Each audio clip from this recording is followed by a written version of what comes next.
Hello, good evening. I'm Mirna Abella. What is your learning and realization from the message?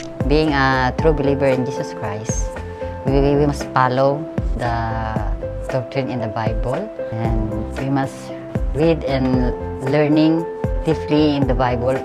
Hindi lang yung hindi nakikinig lang tayo, kundi atin talagang aalamin at pag-aaralan yung tunay na salita ng Panginoon. And then, sa pangalawa, yung preaching ng mga tao nowadays, religious people is, ang salita ng Panginoon ay nagiging itching na sa kanilang ears. Baga, nakikinig sila pero nakikinig na lang, tapos hindi na, kumbaga, ipapasok sa kabila tapos ilalabas sa kabilang tenga yung tinuturo ng pastor. Bilang Christian, kung nagtuturo man ng ating pastor, kailangan din na atin din siyang pag-aaralan at i-apply natin sa ating buhay.